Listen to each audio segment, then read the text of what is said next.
I figured now would be a good time to address a comment that I get on a handful of videos. Why do you hate everything? And this is important to address because people are asking this of me, sure, but there are thousands and thousands of people who share similar beliefs to me. So I really want to get to the bottom of this because these points of view that are being construed as hate-filled is criticism.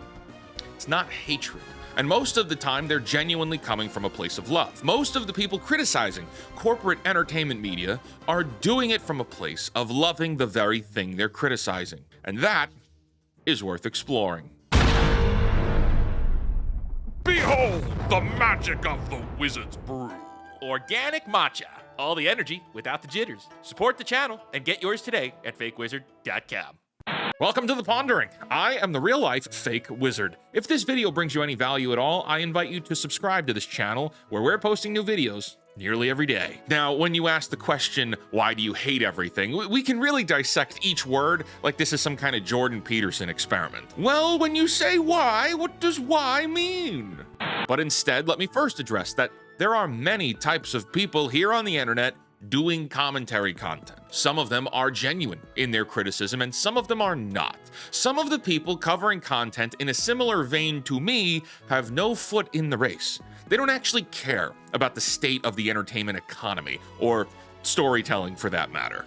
They are rage farmers. They're engagement predators, even going so far as to being on record saying that they're just trying to upset people in order to jack up their engagement payouts on Twitter. If you've been watching my videos for any semblance of time, I hope that I've made it clear that I don't have it in me to be disingenuous on these topics.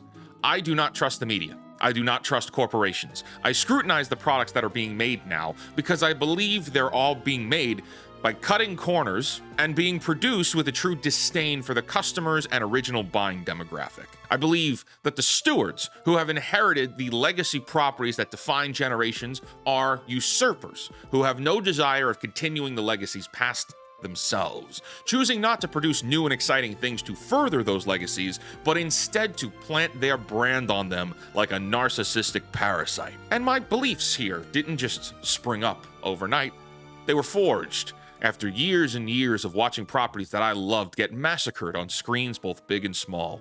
And yes, it has to do with the people making these things, and it's hard to pin down who is responsible, right? But I can almost point to exactly which 5 people are enabling this kind of destructive behavior. Corporate executives, marketing professionals, journalists and influencers who run defense for the first 2 I named, and finally, the writers. The writers in the entertainment world are not nearly judged enough for their awful work. And tying up this whole qualifier discussion, because I do feel like I need to explain who I am a little bit here. I started this channel after watching The Acolyte. The Acolyte was so offensive to me, it was so earth-shattering to me, that I put on a dollar store wizard outfit and started making videos. I had no interest in doing this. I actually hate doing this, which is not something that many creators can admit. I hate the process here of scripting and editing and getting tongue-tied recording these videos. But you know what I hate more? Doing nothing. I'm tired of just blindly consuming the garbage that Hollywood and entertainment companies produce and then have them turn to blame me when things don't work out for them.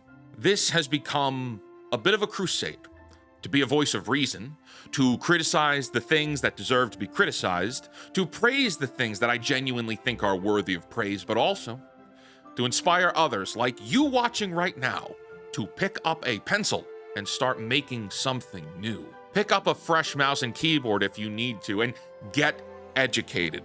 There are more tools available right now than ever before to help you create, whether it be games or movies or books or art. There are no excuses anymore. Oh, I don't know how to do it, or where do I begin? How do I start? How do I use these tools? Okay, Google and YouTube are free. Start by searching things. Udemy is cheap. You can get courses online for like $10 a piece sometimes. And AI. Grok is the best AI software we've ever seen. You can ask it questions and learn how to do 10 new things every single day for the next year, and you'll learn more than you did throughout all your years at university. That sounds like hyperbole, but I swear it's true. There are no creators on here saying things like this. There are no other voices in the medium telling you that you can be better today than you were yesterday. That if you're upset that they keep murdering and emasculating and humiliating our heroes, in their made-for-modern audience adaptations, then the only solution is for you to do something about it. And do something for yourself. I love Disney. I have since I was a child. I went dead broke a few times going off and starting my own businesses, and the moment I was in the green and stable and started seeing a semblance of success, I took my entire family to Disney World. Because for the first time ever, I could. Because I still had that emotional connection to Disney. My whole family does. And fast forward to today, and not only do I want to see their stock price collapse, they would never work with me now. Like, because of what I've done here, and the things that I say here on this channel, Disney, Warner Brothers, Xbox, PlayStation, Nintendo, any of them, all of them, companies that I love will never work with me. Because I've chosen to use my voice to tell you the truth. They hate you. They hate us all. I loved Dungeons and Dragons, and back in 2023, we had this amazing event where it was revealed that Wizards of the Coast, which is owned by Hasbro, got caught trying to do slimy business practice that would seize creations that people made and posted on the internet and allow this company to sell that work, more or less. That resulted in an email leak, which featured the revelation that the managers at this massive gaming company do not see customers as people. They see the brain as the obstacle to the wallet. This is true in every major corporation, not just Wizards, not just Hasbro. It's all of them. Why do you hate everything? I don't hate everything. I, like many of you watching, love everything, probably too much. And I'm hurt, betrayed by creations that would seek to destroy the stories that defined who I am. All of life is a story. It's a collection of stories. And that goes back to humans gathered around the campfire all the way to right now, where you're watching this on your phone or TV. And, well, if you're watching this from the toilet, just remember to wash your hands. And I believe that the media that is being made now is not being made to tell stories that move people. They're not being written from a place that serves the story. They're being done from a place to serve the writer. You look at something like the early Marvel Comics days. Stan Lee and Jack Kirby used a philosophy of creating characters that had real-world problems. They were heroes with humanity. They were heroes that dealt with real-world troubles. That didn't mean they were necessarily Stan Lee's real-world troubles, not all the time anyway. And even then, these were meant to be entertaining. They were meant to be empathetic in the eyes of the reader. The stories weren't written for Stan Lee. They were written for a reader. And that's why something like Spider-Man has stood the test of time, and something like Carol Danvers' Captain Marvel just can't quite seem to catch on. People say, you don't like anything. Well, it's not for a lack of trying. It's like saying you love Star Wars, so you should stomach everything Disney makes.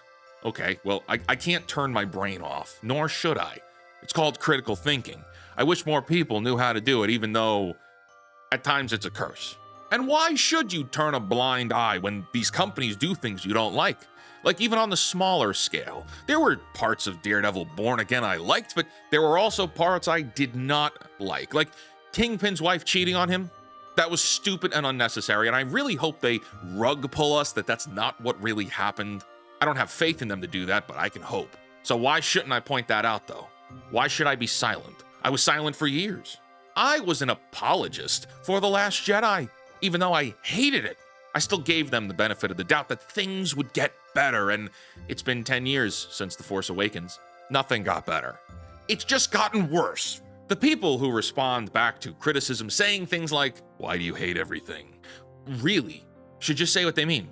Shut up. That's what they want you to do. Stop talking. Stop challenging me. Stop pointing out the flaws in the things I like. And with all due respect, I empathize with that position. Very nice to live unchallenged and safe. It's nice to live in that bubble of comfort. Not only is it comfy, but the corporations making this stuff are very happy when you're blissfully content. The problem here is that these corporations and legacy properties have earned our ire. They have earned every bit of criticism. They have earned every bit of scrutiny and speculation. I do not criticize from a place of hate.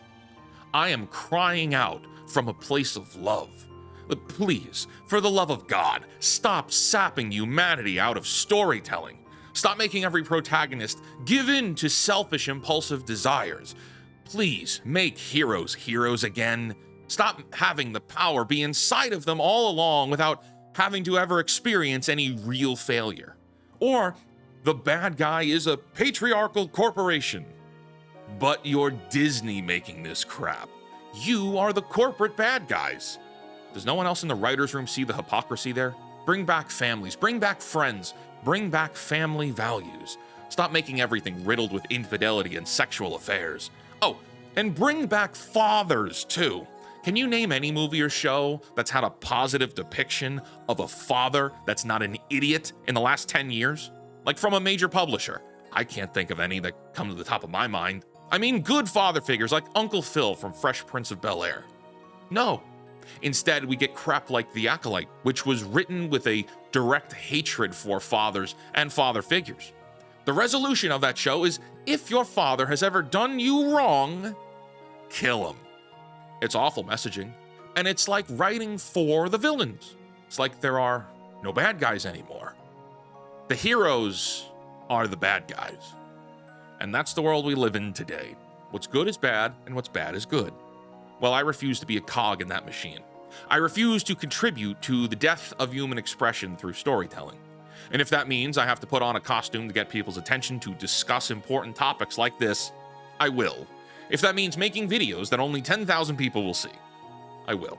If that means wrestling with an algorithm that does not like messages like this, I will do it. See, here's the truth about the algorithm. It can't beat me if I'm the best. If I keep making videos and try to make each one just a tiny bit better than the last one, no algorithm or anything can hold you back. You should try that with everything you do. It's a challenge to yourself. No one can stop you if you can't stop you. I don't do any of this out of hate. You gotta fight for what you love, man. Now, for the love of God, cancel Disney Plus.